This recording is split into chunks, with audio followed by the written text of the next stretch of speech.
Hello, everybody, and welcome. This is Tuning In with Thom, and I have a very special guest, a return guest. Actually, this is the third time that I've had an opportunity to interview you, Gil. Once was when you right after you joined Utopia, and I stalked you and made sure that I got the first scoop interview, and then backstage in Buffalo when you were touring with Kasim Sultan's Utopia.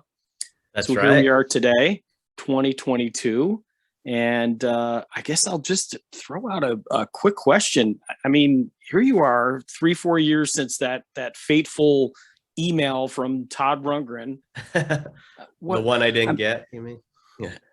Well, when you got, but I mean, when you had the opportunity to join Utopia, I mean, since then you've really had an opportunity to play with a lot of great musicians. There's got to be a lot of pinch me moments when it comes to that, isn't there? Yeah, definitely. Still kind of hard to believe sometimes, but I'm very grateful for the opportunity, and I can't believe it's been 4 years already. It just flew by. Well, now we know, the story with Utopia, Ralph Schuckett, who sadly, passed away, and you were able to step in and take that role. And that role was originally held by Roger Powell. And I think a lot of fans have always wondered, did you ever have a chance to communicate with Roger, or has he ever said anything about your work with Utopia? No, I wish I could talk to him, but that hasn't been possible, unfortunately. Yeah. So the most recent tour, I mean, you're on right now, the Unpredictable Tour with Todd Rundgren, but before that, I had a chance to catch you very recently in Ohio performing with the Beatles tribute setup. Right. First and foremost, what a band. I mean, I know you cycled a couple of drummers out. You got a chance to play with a couple of different drummers and everything like that. But all the musicians that you played with, that must have been an incredible experience for you. Yeah, it was a lot of fun. It was cool having these 5 principal artists as well, who are so different, but seeing them all come together, no pun intended, no cheesy Beatles pun intended. And just kind of work together as a band was awesome, because they're so different. Christopher Cross and Todd, their styles, their singing styles are so different, but then you hear them sing together and it just works. That was really cool. And the band, everyone was great, so it was an awesome experience. Well, I mean, on some level, you have to worry about, especially when you throw together players that haven't necessarily played together, that there's always that chance that there's not any musical chemistry. But right. You guys really seem to gel together. I mean, do you credit that to the arrangements? I mean, how did that all work out? Right. Well, first of all, this is not the first time we've done this, because we've done the White Album. It wasn't exactly the same band, but for the most part, it was. So we already knew each other and had played with each other a bunch of times. And the musicians that they picked for this tour were just really good, really professional, and we didn't have any trouble just working together. And so Prairie Prince couldn't do the first a bunch of the shows, so we had Steve Ferrone, who played with Tom Petty, was Tom Petty's drummer. He played with us for like 20 shows, which was awesome. It was a great time, man. Yeah, Steve really impressed me. I mean, his drumming, I mean, obviously having played with Tom Petty, an incredible musician, but wow, I mean, he blew me away. Yeah, and his style and Prairie style are so different. Yet they both worked, for the show. It just goes to show that there isn't like one correct way to do this. You can approach it in many different ways on every instrument, and the vocals, of course. And that's what's kind of cool about it. It's not just like a tribute band where we tried to emulate the Beatles. It's like everyone brought their own kind of character and ideas to it. And I think on some level, this material was a bit stronger too than the White Album. Right. The White Album is weird. I love it, but it's weird. And it's aren't as many like poppy catchy hits as like Rubber Soul and Revolver. So yeah, definitely easier to connect with the audience doing this stuff. Were you a Beatles fan before you played this stuff? Oh yeah. I love the Beatles. I've always loved the Beatles. Grew up listening to them. So was there any, I mean, I've chatted with Joey Molland a couple of times. He seems like he's got about 1 billion war stories, and just as a kind of guy who could really be a lot of fun on the bus. Is that true? That's right. Well, you think he has a million stories until you start hearing him repeat them over and over, and then you realize he only has like five. But no, I'm just kidding. They have a lot of stories. Both he and Denny Lane as well, and it was great just hearing their, you know, their firsthand experiences working with the Beatles, with John and Paul and all these guys. So, and obviously Todd has worked with Ringo as well. So they all have their connections with the actual Beatles, which is pretty awesome. Yeah, there were definitely moments where I just saw you kind of get lost in the music. It was really cool. I mean, that's I think Yeah. as a when you sit there and you watch a show and you see a musician just really get into it, it's I mean, it really seemed like you were having a lot of fun up there. It was a lot of fun, and these tunes are just a lot of fun to play, even though we did them like 30 something times. It never gets old because they're such well crafted songs, you know, and every night it was a little different. So that was awesome. Now you're on the Unpredictable tour with Todd, and you've got to spend some time with Todd over the last 4 years, and obviously Kasim, Prairie, and those guys. I mean, I mean, you must have forged a very unique friendship with everybody at this point as well. I hate them. No, just kidding. Oh yeah, of Those course. jerks. We're all good friends. Yeah, you know, Kasim and I. In fact, we just went to an antique store right now, just before this interview, and he wanted to buy an old pump organ that was made in 1904, but we couldn't get the key for it because the guy who owned that part of the antique shop wasn't there, so he didn't buy it. I was too bad because I was excited to hear this old pump organ, but we couldn't get it open. So in terms of these unpredictable shows, I mean, how unpredictable are they? Do you have the full set list written out before you go, or is it? I've always No, been we curious. we have no set list. We just have a master list of like 60, 70 songs. You know, I've only done 3 shows so far because I know he's been doing this thing for years, but this is my first time being on it. So I had to learn quite a few new songs. A lot of them are his songs as well, which for the most part I had already played, but he also added some of his own that I'd never done before. And yeah, and then he just starts playing whatever he feels like. He has the master list in front of him. He just picks whatever, starts playing. Sometimes I know what he's going to do. Sometimes I can't even hear because he like looks back and goes, and I'm like, what? And then Kasim's like, what? and then they start playing the song like, oh, that one. Okay. You must have had to learn Fascist Christ then, because I don't think you'd ever played that. Right. I never did that. I love that song. Obviously it's, you know, it's unfortunately very timely and true, but it is also just a great song.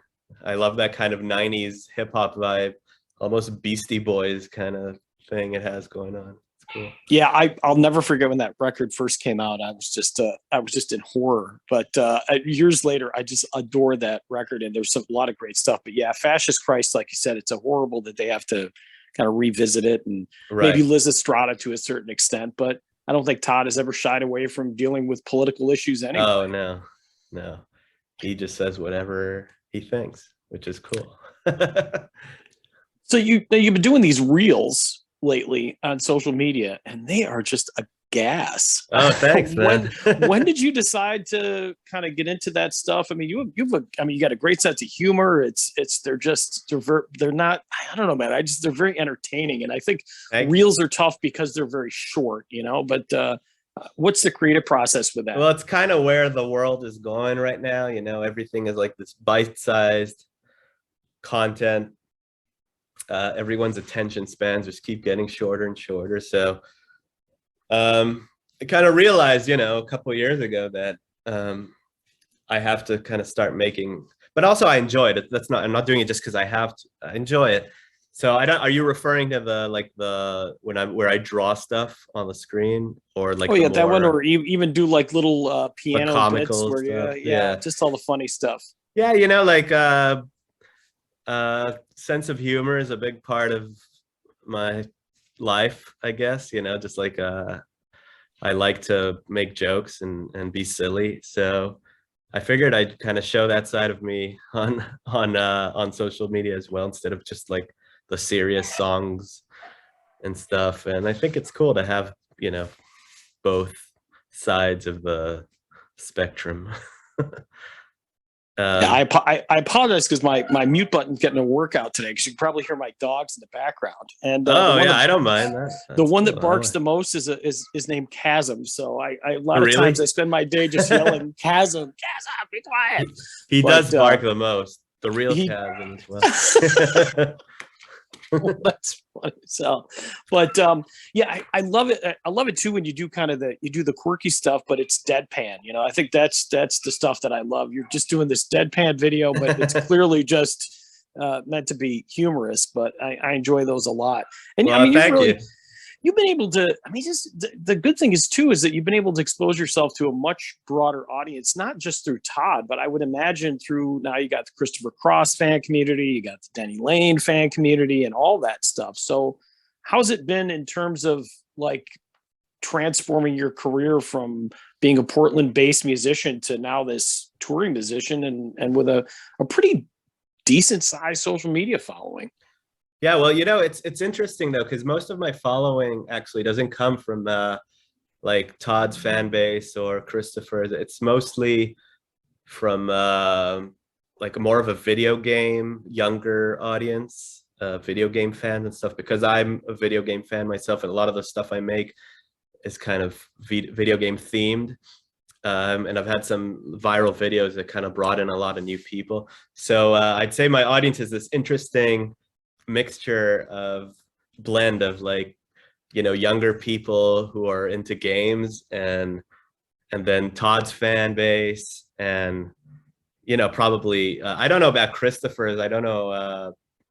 I haven't ever had anyone write to me say that they discovered my music because of Christopher, but yeah, it's cool just having such a diverse audience. I really love that. You and Willie Wilcox must have hit it off, because I imagine with his background doing the music for the slot machines and things like that. And I know that, I think even musically you guys must have had. Well, we hit it off. Just, yeah, we're good friends, and we talk every now and again. You know, I wish I could see him again, play with him again, but yeah, Willie's awesome. He's got a great sense of humor too, so it's always it's a blast hanging out with him.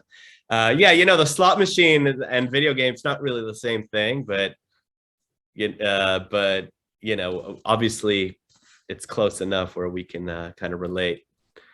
Yeah, I mean, I guess, you know, because I think, I mean, I lived in Vegas a long time ago. I'm an old dude. I'm significantly older than you are, but I just think of, you know, kind of that video flashy thing. And I know even some of the video game stuff that you've done, I mean, that goes back to like Zelda and things that I grew up with that probably even predate when you were born.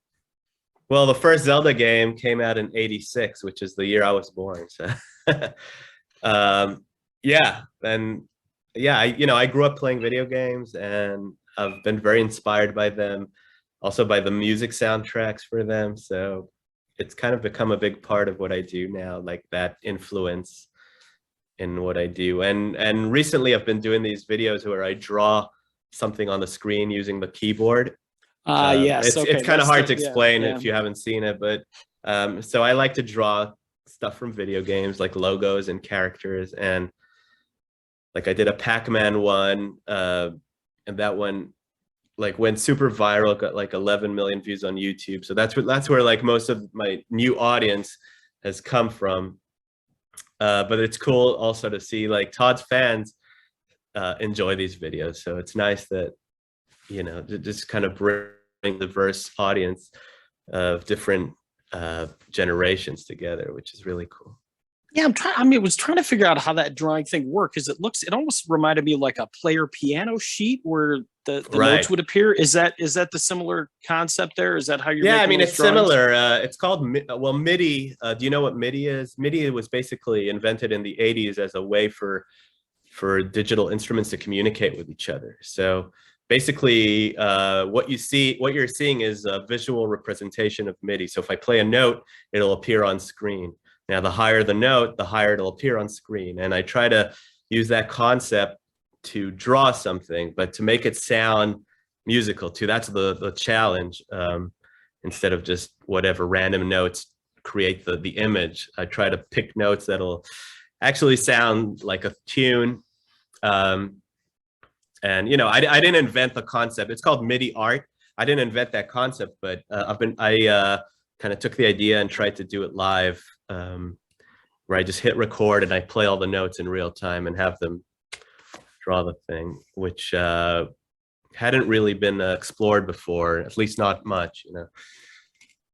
Yeah, it's very cool. I mean, it's very visual. I mean, I love it, but there's got to be one that you're chasing right now that's somewhat difficult. Or is there like the holy grail of MIDI art that you're like, oh my god, I got to figure this one out? That's been kind of flummoxing you a little bit, for lack of a better term.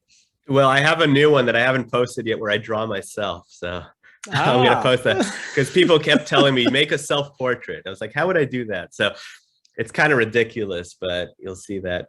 But typically, once I start working on one of them, I'll get it done within like 3-4 days, you know, max. I like to just stay focused, finish something that I've started. And yeah, the biggest challenge is actually composing the music, because I want it to sound good and I want it to look like something. Then once I'm done, it's kind of just like learning any piano piece, you know, you're like, I got to memorize the notes and practice it till I can play it. And then I just record the video, which is like, what, 15 seconds long. So it's not too bad. So when did you start playing an instrument? I mean, is this something your parents encouraged, or how did this all happen? Both my parents are classical musicians. Oh, wow. And they're string players.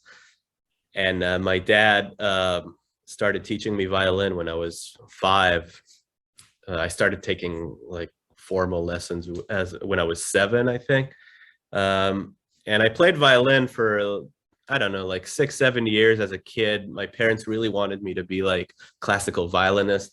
But I felt there was too much kind of pressure on me, and I stopped enjoying it. And I decided I wanted to play piano instead. My brother was a piano player. He was a little older than me, and I always kind of was drawn to the sound and the fact that he could like play entire orchestral arrangements with 2 hands, while with the violin I could just play like a melody, you know, and I was kind of jealous of that. So eventually I ditched the violin and stuck with the piano. So, I mean, your parents obviously were happy either way, right? Yeah, you know, it was tough at first, because when I first told them like, all right, I quit, it was like, what? But you know, after years of lessons and like investing so much in me being a violinist, but you know, they were really supportive in the end. And what really drew me to the piano in the end was jazz, because I heard this kid who was a little older than me, who was like a really, really talented jazz pianist. And I was like, that's what I want to do, you know, like he was improvising. I was like, wow, that's amazing. I want to learn how to do that. That's what really got me hooked and made me take it seriously and practice, not just because like my parents told me you have to practice, but because I wanted to, you know. Yeah. I mean, I talk to a lot of musicians, and it's interesting how many of them have, when they cite their influences, and you always think, oh, Beatles, Stones, you know, whatever. But sometimes it's just a kid down the block who had such an impression on them. But I guess it underscores the importance of a kid, you know, fostering that love of music in your children, because it really does pay some dividends later on down the road. Totally. And I'm super grateful for my, you know, my musical back.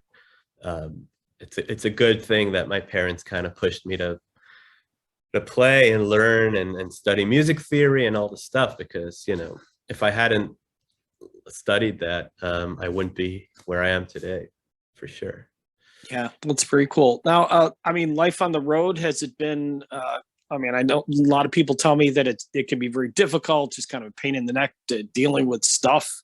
You know, you've been doing it for at least 4 years now. I don't know if your pre-Todd years included a lot of touring and everything.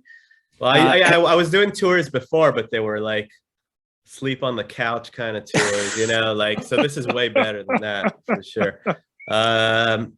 Yeah, Todd's tours are pretty luxurious, I'd say. Like he treats us really well. First of all, we don't have like 10 shows in a row or something. There's like never more than three, and then there's a lot of days off. We always get nice hotels and stuff, so I can't complain.